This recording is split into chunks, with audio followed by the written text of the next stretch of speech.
ఒక్కసారి భక్తితో కనెక్ట్ అయితే ఆచార్యుల గైడెన్స్లో భక్తి సాధన చేస్తూ ఉంటే తప్పకుండా కృష్ణ సంబంధితులైన భక్తులైపోతారు. భక్తులు ఎటువంటి పతితుల్లోనైనా కృష్ణ చైతన్యాన్ని రాజుకునేలాగా చేయగలుగుతారు. ఆత్మ ఎన్నో మాయాతెరలతో కప్పబడి ఉంది. అయినప్పటికీ ఒక ప్యూర్ డివోటీతో కనుక టచ్లోకి వస్తే వెంటనే ఆత్మ ప్రమోదము కలుగుతుంది. ఓం అజ్ఞానతిమిరంధస్య జ్ఞానాంజనశలాకయ చక్షురున్మీలితం యేన తస్మై శ్రీ గురవే నమః. రూపా శిష్యుల్లో తమాల్ కృష్ణ మహారాజు చాలా సన్నిహితుడైన శిష్యుడిగా పనులు చేస్తుండేవాడు. ముంబైలో టెంపుల్ కన్స్ట్రక్షన్ జరుగుతున్నప్పుడు అతడు దగ్గరుండి ఆ పనులు పర్యవేక్షించాడు. అనుకోకుండా ఒకసారి అతడు సిక్ అయిపోతాడు. ఇంకా హాస్పిటల్లోకి వెళ్ళి చూపించుకుంటే వాళ్ళు ఇమీడియట్గా ఒక సర్జరీ చేయాలి అని చెప్తారు. అప్పటికి టెంపుల్ పూర్తి కాకపోయినప్పటికీ కూడా డీటీ సిద్ధంగా ఉండటం వలన రేకులతో టెంపరీగా ఒక షెడ్ లాంటిది వేసి అందులో పెట్టి ఉంటారు. రాధా రాసబిహారి. తమాకృష్ణ తన ఆపరేషన్ గురించి ప్రభుపాదకు చెప్పాడు. తర్వాత అంటే మరుసటి రోజు ఉదయం లేచి రెడీ అయిపోయి రాధా రాసబిహారికి ప్రణామం చేసుకుని ఆ మూర్తులను కళ్ళ నిండా నింపుకుని హాస్పిటల్కి వెళ్తాడు. ఇంకా ముందుగానే అన్నీ సిద్ధంగా చేసి ఉండటం వలన వెంటనే అతన్ని ఆపరేషన్ థియేటర్లోకి తీసుకెళ్తారు.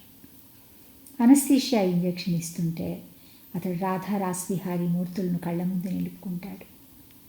ఇంజెక్షన్ ప్రభావంతో మగత కమ్మి వెంటనే అన్కాన్షియస్ అయిపోతాడు. ఇక్కడ ప్రభుపాద తమాల్ కృష్ణ కనిపించకపోయేసరికి ఎక్కడికి వెళ్ళాడు అని విచారిస్తారు. ఈరోజు అతడికి ఆపరేషన్ జరుగుతుంది, హాస్పిటల్కి వెళ్ళాడు అని వాళ్ళు చెప్తారు. వెంటనే ప్రభుపాదను ఇండియాలో అతనికి ఆపరేషన్ జరగకూడదు, వెంటనే ఆపేయమనండి అంటారు. సరే వాళ్ళు ప్రయత్నిస్తారు. ఇంకా ఫోన్లో అందుబాటులోకి రాకపోయేసరికి పదండి హాస్పిటల్కి వెళ్దాము, ఎలాగైనా ఆపరేషన్ ఆపేయాలి అని స్వయంగా ఆయనే బయలుదేరుతారు.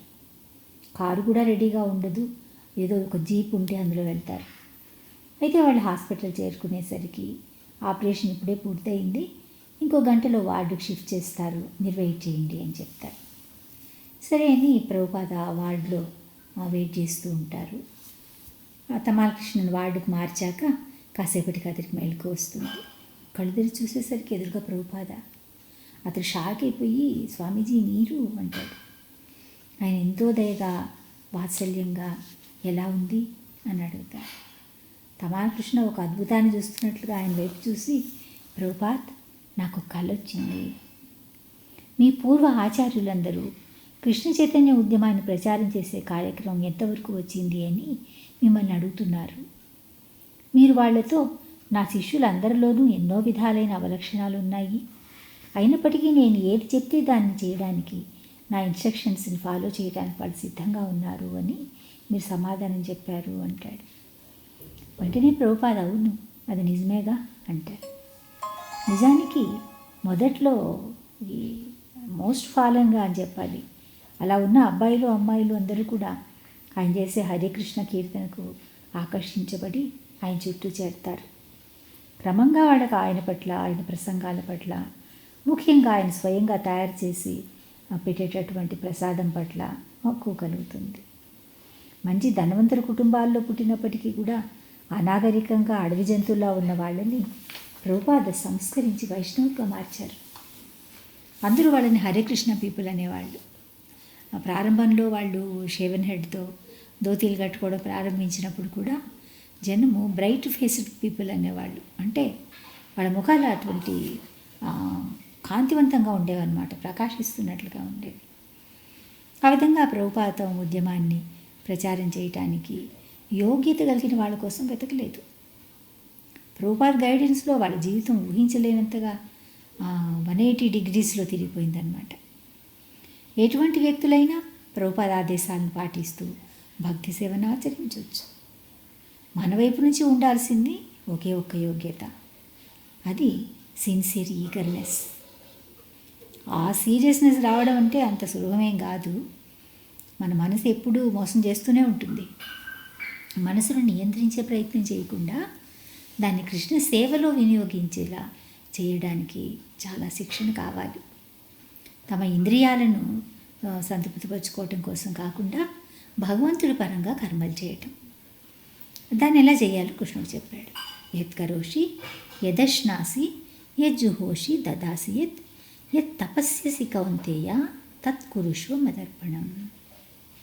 నీకు నచ్చింది లేదా చేయడానికి నీకు అనుకూలంగా ఉండేది ఏదైనా చెయ్యి. అయితే దేన్ని చేసినా, దేనిని తిన్నా, దేనిని దానం చేసినా, ఏ తపస్సు చేసినా అన్నీ నాకే సమర్పించు. అలా సమర్పించటంలోని భక్తిభావము కృష్ణుడు స్వీకరించి మళ్ళీ అందించిన ప్రసాదం తీసుకోవటంలో ఆనందం భక్తుడిని సంతృప్తిపరుస్తాయి.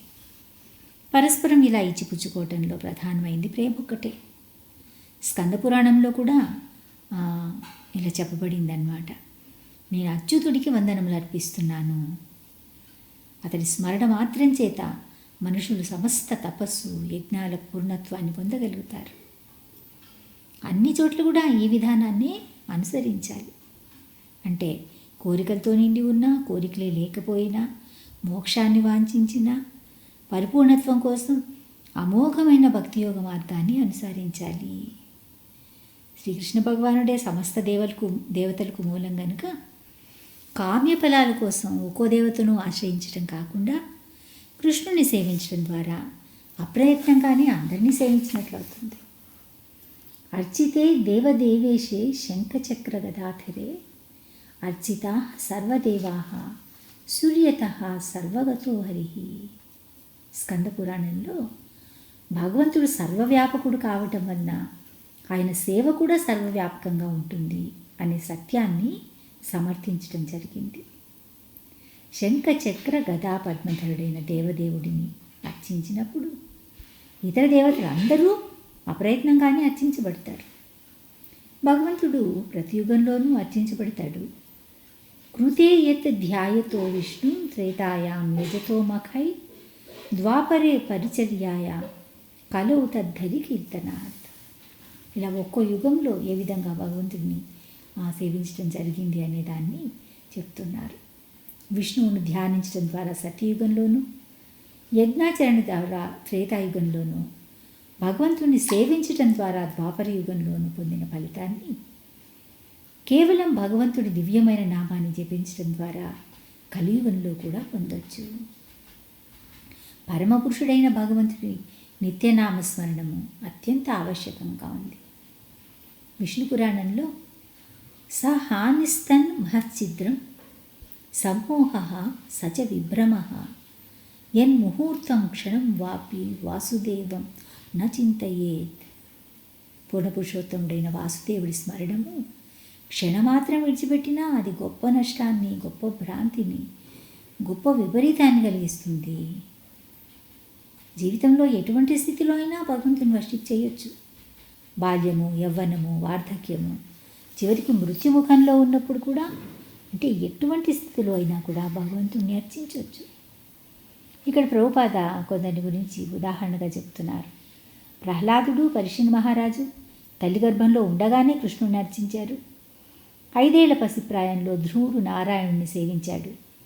యవ్వనంలో ఉన్నప్పుడు అంబరీషుడు భగవానుడిని ఆరాధించాడు. వృద్ధాప్యంలో ధృతరాష్ట్రుడు భగవంతుడిని సేవించాడు. అజామినుడు మృత్యు సమయంలో నారాయణుని స్మరించాడు. చిత్రకేతువు స్వర్గనరకాలు రెండిట్లోనూ భగవంతుడిని పూజించాడు.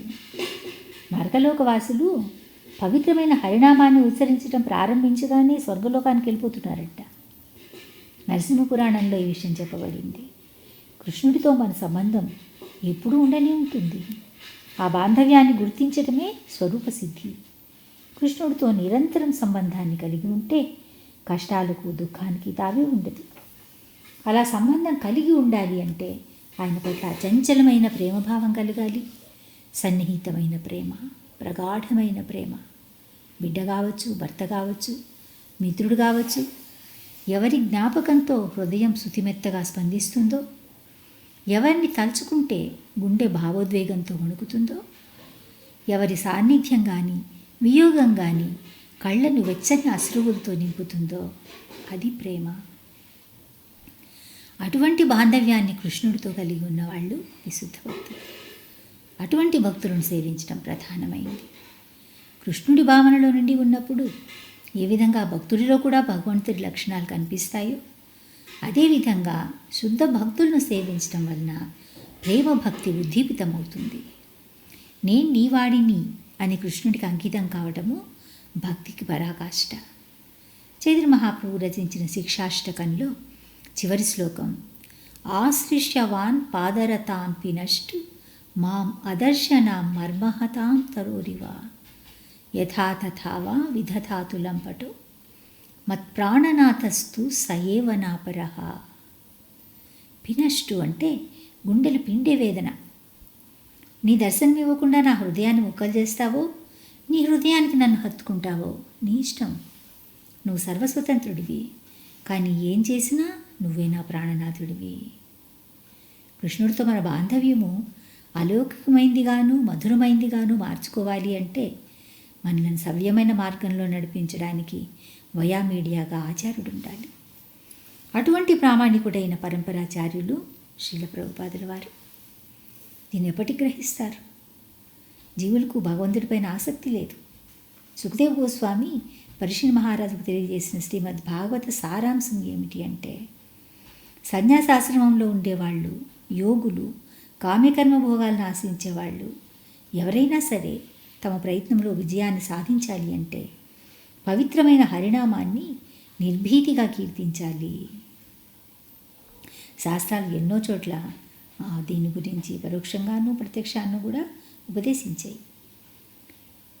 సమస్త వేదశాస్త్ర పారంగతులైనప్పటికీ దేవాదేవుడైన శ్రీకృష్ణ భగవానుడి భక్తుడు కాకపోతే నరాధముడు అనాలి అని ఇంతకుముందు కూడా చెప్పారు. గరుడ పురాణము, బృహన్నార్దీయ పురాణము, పద్మ పురాణము వీటిలో భగవద్భక్తి లోపించిన వాళ్లకు వేద జ్ఞానము తపస్సు వల్ల ప్రయోజనం లేదు అని తెలియజేయబడింది. వేలాది ప్రజాపతులైన ఒక్క భక్తుడితో పోల్చటానికి సాధ్యపడరు. భగవంతుడి సేవలో నియుక్తులు కాకుండా లౌకికమైన గొప్పతనాలు ఎన్ని ఉన్నా కోరిన ఫలితాన్ని సాధించలేరు. ఏ ప్రదేశమైనా స్వర్గం కంటే గొప్పదైనప్పటికీ వైకుంఠనాథుడిని లేదా శుద్ధ భక్తుడి కీర్తనము గనుక అక్కడ లేకపోతే వెంటనే అక్కడి నుంచి వెళ్ళిపోవాలి. దేవదేవుడి భక్తి సేవాయోగంలో నిలిచి ఉండటం కోసం శుద్ధ భక్తులు 5 విధాలైన ముక్తులను కూడా తిరస్కరిస్తారు. కనుక అల్టిమేట్గా సారాంశం ఏమిటి అంటే శ్రీకృష్ణ భగవానుడి మహిమలను సర్వదా సర్వత్రా ప్రకటించాలి. ఆ దేవదేవుడి మహిమలను తప్పకుండా శ్రవణము, కీర్తనము, స్మరణము చేయాలి. అదే జీవితంలోని ఉన్నతమైన పరిపూర్ణమైన స్థితి. కామ్యకర్మలు దేహాన్ని సుఖపెట్టడానికి చేసేటటువంటివి. యోగ విధానం యోగ సిద్ధులు పొందటానికి పరిమితమైంది. శాస్త్రజ్ఞానం లేని ఫిలాసఫీ జ్ఞానం పొందటానికి మాత్రమే ఉపయోగపడుతుంది. అలౌకికమైన జ్ఞానము ముక్తి లేదా మోక్షము పొందటానికి పరిమితమవుతుంది. కనుక ఈ విధానాలను అనుసరించినప్పటికీ వాటిని నిర్వహించటంలో పరస్పర విరుద్ధత కనిపిస్తుంది. అయితే దేవదేవుడైన శ్రీకృష్ణ భగవానుడి దివ్యమైన భక్తి సేవను స్వీకరించటంలో పరిమితి కానీ, అసంబద్ధత కానీ, పతనమయ్యే భయం కానీ ఏవీ ఉండవు. భగవంతుడి దయ వలన ఈ విధానంతో అప్రయత్నంగానే చివరి గమ్యాన్ని చేరగలుగుతారు. భక్తి సాధన ప్రారంభ దశలో జ్ఞానం యొక్క ఆవశ్యకత ఉన్నట్లు కనిపిస్తుంది. అయినప్పటికీ ఉన్నతమైన స్థితికి చేరాక ఆ అవసరం కూడా ఉండదు. అందువలన విశుద్ధమైన భక్తియుత సేవలో నెలకొనటమే పరమ ఉత్తమమైంది. ఇలా గడిచిన 4 శ్లోకాల భాగవత సారాన్ని నిరాకారవాదులు ఒక్కోసారి తమకు తగినట్లుగా, అంటే తమకు అనుకూలమైనట్లుగా వాళ్ళు వ్యాఖ్యానాలు చేస్తుంటారు. కానీ వాస్తవాన్ని గమనిస్తే ఈ 4 శ్లోకాలు భగవంతుడు నేరుగా చెప్పటం జరిగింది. సో భగవంతుడు అంటే ఒక వ్యక్తి కాదు అనే భావన వాళ్ళకు ఉండటం వలన భగవంతుడు ఇలా చెప్పాడు అనే అవకాశం లేదు కదా వాళ్ళకి. వాళ్ళకి తోచిన రీతిలో వ్యాఖ్యానాలు చేస్తూ ఉంటారు. బ్రహ్మ సంప్రదాయంలో సుశిక్షితులైన వాళ్ళు వాడిని అంగీకరించరు. అంతేకాకుండా శృతులు ధృవపరిచేది ఏంటంటే విద్వజ్ఞానంతో గర్వించే వాళ్ళకి భగవంతుడు ఎప్పుడూ ప్రకటితం కాడు. ఈ విషయాన్ని కఠోపనిషత్తులోని శృతి మంత్రం కూడా స్పష్టంగా తెలియజేస్తుంది. నాయమాత్మా ప్రవచనేన న లభ్యో న మేధయా న బహుధా శ్రుతేన యమే వైష వృణుతే తేన లభ్యస్ తనైస ఆత్మ వివృణితే తను స్వాం. ఈ విషయమంతా స్వయంగా భగవానుడి చేతని వివరించబడి ఉంది. ఆయన రూపలక్షణాలను తెలుసుకోలేని వాడు గురు శిష్య పరంపరలో భాగవతుల చేత బోధించబడకుండా శ్రీమద్ భాగవత సారాన్ని ఇప్పటికీ అర్థం చేసుకోలేరు. బ్రహ్మదేవుడి సందేహాలకు సమాధానంగా ఈ చతుశ్లోకి భాగవతాన్ని కృష్ణుడు చెప్పేశాడు. ఆయన ఉపదేశించిన శ్లోకాల పరమార్థం ఒక్కటే: సృష్టిలోని ప్రతి జీవి భగవంతుడికి శరణాగతుడు కావాలి. మానవ జన్మ లభించినప్పుడు భక్తియుత సేవలో నియుక్తులు కావటం ద్వారా జీవిత చరమ గమ్యాన్ని చేరుకోవాలి. వివిధ రకాల భక్తులు ఏ విధంగా కృష్ణుడి ఉపదేశాలను అనుసరించి నడుచుకున్నారు, వారి జీవితం భగవంతుడితో ఎలా కనెక్ట్ అయింది, వీటన్నిటినీ విశదంగా తెలియజేసేదే శ్రీమద్ భాగవతం. ఏకాగ్రమైన మనసుతో ఈ అంతిమ నిశ్చయాన్ని అనుసరించు. పాక్షిక ప్రళయంలో కానీ అంతిమ ప్రళయంలో కానీ ఏ విధంగానూ అహంభావం నిన్ను కలతపరచదు అని భగవంతుడు బ్రహ్మదేవుడికి చెప్పాడు. బ్రహ్మదేవుడు తన సందేహాల గురించి అడిగిన తర్వాత, నువ్వు నా పట్ల మిత్రుడిగా వ్యవహరించి కర్చాలనం చేయటము, సృష్టికార్యాన్ని నిర్వహించటానికి నీ చేత ఆదేశించబడటము, ఇవన్నీ నాలో గర్వాన్ని కలిగించనీయకుండా చేయమని నేను ప్రార్థిస్తున్నాను అని బ్రహ్మ వేడుకుంటాడు కదా. సాధారణంగా ఎవరికైనా గొప్ప పదవి హోదా వచ్చాయంటే తప్పకుండా అహంకారం అనేది వచ్చేస్తుంది. అటువంటి అహంకారానికి నాలో తావీయకుండా కేవలం ఒక ఉపకరణంలాగా, అంటే ఒక పనిముట్టులాగా నేను కార్యనిర్వహణ చేయడం గురించి తెలియజేయని బ్రహ్మదేవుడు ప్రార్థిస్తాడు. దానికి సమాధానాన్ని ఈ శ్లోకంలో చెప్తున్నాడు. ఏతన్మతం సమాధిష్ట అంటే ఈ అల్టిమేట్ కంక్లూజన్ పట్ల మొదట నువ్వు ఫిక్స్ అవ్వాలి. అంటే ఏం చేయాలి? పరమేణ సమాధిన, మనసుని కేంద్రీకరించాలి, ఏకాగ్రచిత్తం. అటువంటి స్థిరమైన మనసుతో నేను చెప్పింది ఫాలో చేసావంటే కల్ప వికల్పేషు. మనం చెప్తున్నాం, బ్రహ్మకు ఒకరోజు గడిచాక రాత్రి అయినప్పుడు ఒక ప్రళయం సంభవిస్తుంది. దాన్ని పాక్షిక ప్రళయం అంటారు. ఆ ప్రళయంలో ఊర్ధ్వలోకాలు అన్హిలేషన్కు గురి కావు. తర్వాత అది వికల్పేషు, అంతిమ ప్రళయం. దీన్ని బ్రహ్మ ప్రళయమని, మహాప్రళయమని, జల ప్రళయమని కూడా అంటారు. ఆ సమయంలో బ్రహ్మలోకంతో సహా తక్కిన బ్రహ్మాండాలన్నీ అంతరించిపోతాయి. పాపాత్ములు, పుణ్యాత్ములు అందరూ భగవంతుడి కుక్షిలోకి చేరుకుంటారు. అనిహిలేషన్ అంటే ఏమిటి? వినాశనం. అదే ప్రళయం. ది ఎండ్ అని, అంతే. ఇంకా తర్వాత ఏం లేదు. తర్వాత ఏం లేదంటే అక్కడికి ఆగిపోలేదు, కామానే. మన్వంతర ప్రళయాలు కూడా జగత్తులో సంభవిస్తుంటాయి. ఒక మనువు మారి ఇంకో మనువు వచ్చే సమయం. ఇంకా చెప్పాలంటే ఎవరి జీవితం వాళ్ళకి ఒక ప్రళయంలాగే. అంటే పుట్టుక నుంచి మరణమయ్యాక, జీవితం అంతమయ్యాక అది ఒక ప్రళయంలాగే జీవికి. ప్రతి జీవి మరణించటం అనేది యుగాలు చరణం అవుతున్నట్లే జరుగుతూ ఉన్నాయి. తనలో గర్వం తలెత్తకుండా భగవంతుడి చేతిలో పనిముట్టులాగా పనిచేయాలి అనే వరం బ్రహ్మ కోరుకోవడానికి కారణము ఈ ఈగో అనేది యథార్థమైన తన స్థితిని మర్చిపోయేలాగా చేస్తుంది. తనను తాను గొప్పవాడిగా భావించుకునేలాగా చేస్తుంది. అందుకే అహంకార విమూఢాత్మ కర్తాహం ఇతి మన్యతే అన్నాడు కృష్ణుడు. అహంకారంతో బుద్ధిహీనులైన జీవులు అన్నిటికీ తమనే కర్తలుగా భావించుకుంటారు. శ్రీమద్ భాగవత సారాన్ని 4 శ్లోకాల్లో వివరించినట్లుగానే భగవద్గీత ఉపదేశ సారాన్ని కూడా కృష్ణుడు 4 శ్లోకాల్లో వివరించాడు. భాగవతంలో అహం ఏవ సమయవాగ్రే అని, సృష్టికి పూర్వం నిశ్చయంగా నేను ఒక్కడనే ఉన్నాను అని చెప్పాడు కదా. అదే అర్థంతోనే భగవద్గీతలో కూడా అహం సర్వస్య ప్రభవో మత్త సర్వం ప్రవర్తతే అని చెప్పాడు. అంటే సమస్తమైన ఆధ్యాత్మిక భౌతిక ప్రపంచాలకు నేనే కారణభూతుణ్ణి, సర్వము నా నుంచే పుడుతూ ఉంది. అంటే నిరంతరం భగవంతుని గురించి ఒకరితో ఒకరు చర్చించుకుంటూ, ఒకరికొకరు బోధించుకుంటూ ఎటువంటి తృప్తిని, ఆనందాన్ని పొందుతారో వివరించబడిందన్నమాట ఈ శ్లోకంలో. మచ్చిత్త మద్గత ప్రాణ బోధయంతః పరస్పరం కథయంతశ్చ మాం నిత్యం తుష్యంతి చ రమంతి చ. తుష్యంతి చ అంటే తృప్తి చెందటం, రమంతి చ అంటే దివ్యమైన ఆనందాన్ని అనుభవించటం. ఈ విధంగా భగవద్గీత భాగవతం రెండూ కూడా మొట్టమొదటిసారి శ్రీకృష్ణుడే వివరించాడు. భగవంతుడు చెప్పిన భాగవత ధర్మాన్ని భాగవతుల ద్వారా గ్రహించినప్పుడు దాని రహస్య ప్రయోజనం పొందటము జరుగుతుంది. అలా కాకుండా కేవలం వేదాలు శాస్త్రాల పట్ల వ్యాఖ్యానాలు చేసే అనేక మంది వ్యాకరణ పండితులు, అభక్తులు, ముఖ్యంగా నిరాకారవాదులు విశ్లేషణలు, ఇవన్నీ కూడా పదాల గారడీతో తెలిసి తెలియని వాళ్ళని భ్రాంతికి గురి చేస్తాయి. అయితే భగవంతుడి స్వయంగా చెప్తున్నాడు కనుక తాను ఉపదేశించిన బోధనల సారాంశాల నుంచి పక్కదారి పట్టవద్దు అని కృష్ణుడు చెప్తున్నాడు. అహం అనే పదాన్ని భిన్నమైన అర్థాలతో ఉపయోగిస్తారు. అహం అంటే నేను అనబడే ఈ భౌతిక దేహము, అహం అంటే దేహంలో ఉన్న ఆత్మ, అహం అంటే అహంభావం.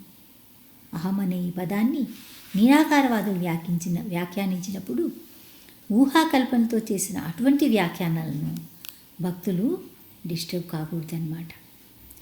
భాగవతం అంటే భగవంతుడికి భక్తులకు సంబంధించిన లీలలు. అటువంటి పరమగుహ్యమైన సాహిత్యాన్ని ఇతరులు ఎవరు అర్థం చేసుకోలేరు. భక్తులు మాత్రమే వాటిని తెలుసుకోగలుగుతారు. నిరాకారవాదులకు భగవంతుడి సాకార రూపం పరిచయం లేదు. తమకు ఉన్న అనుభవంతో, తమ పరిమితమైన జ్ఞానంతో వాళ్ళు భగవత్ ప్రబోధితమైన శ్రీమద్ భాగవతానికి, భగవద్గీతకు వ్యాఖ్యానం చేయడానికి ప్రయత్నిస్తారు. వాళ్ళ అభిప్రాయాలకు భక్తులు విలువ ఇవ్వక్కర్లేదు. ఏకాగ్ర చిత్తంతో ముందుకు వెళ్ళాలి అని బ్రహ్మదేవుడితో పాటు బ్రహ్మ సంప్రదాయాన్ని అనుసరించే భక్తులందరికీ కూడా కృష్ణుడు హెచ్చరిక చేస్తున్నాడు. యద్యద్ ఆచరితి శ్రేష్ఠ తత్యత్యేవ ఇతరః జనః సయత్ ప్రమాణం కురుతే లోకాః తద్ అనువర్తతే. గొప్పవాళ్ళు ఎటువంటి పనులు చేస్తారు? వాటిని సామాన్యులు అనుసరిస్తారు. తండ్రి, గురువు లేదా ఒక నాయకుడు తాము బోధించదలుచుకున్న దాన్ని మొదట తాము ఆచరించాలి. తండ్రి స్మోకింగ్ చేస్తూ కొడుకుని స్మోక్ చేయొద్దు అని చెప్తే దానికి విలువ ఉండదు. సామాన్య జనాన్ని బోధించడానికి ముందు శాస్త్రాల్లోనూ వేదాల్లోనూ విధించిన నియమాలను, సిద్ధాంతాలను గురువు తాను ఆచరిస్తున్నప్పుడు శిష్యులు అనుసరించడం జరుగుతుంది. అదేవిధంగా ప్రజలను పాలించవలసిన నాయకుడు అతడు లంచగొండి అయితే దేశమంతా లంచగొండితనం పెరిగిపోతుంది. గొప్పవాళ్లను సామాన్యులు అనుసరిస్తారు అనేది యుగయుగాలుగా జరుగుతూనే ఉంది. అందువలనే కృష్ణుడు ఈ భూమిపైన అవతరించినప్పుడు తాను పరమ గురువు అయినప్పటికీ సాందీపని మునికి శిష్యుడయ్యి గురు శుశ్రూష చేస్తూ విద్యను అభ్యసించాడు. ఆయనకి ఎటువంటి పనులు చేయవలసిన అవసరం లేకపోయినప్పటికీ దుష్టులైన కంసుడు, శిశుపాలుడు వంటి వాళ్ళని చంపడము, పాండవుల తరపున సంధిరాయివారిగా వెళ్ళటము, యుద్ధ సమయంలో అర్జునుడికి రథసారథిగా వ్యవహరించటము, ఇటువంటి పనులన్నీ చేశాడు. ఒక గృహస్థుడిగా, బిడ్డగా, భర్తగా, ప్రేమికుడిగా అన్ని పాత్రల్లోనూ కృష్ణుడు అంటే పర్ఫెక్ట్. కృష్ణుడు ఎప్పుడూ పరిపూర్ణుడే. ఆయనను అనుసరించి సేవించే భక్తులు వాళ్ళు కూడా పరిపూర్ణులు కావడానికి ప్రయత్నించాలి. హరే కృష్ణ.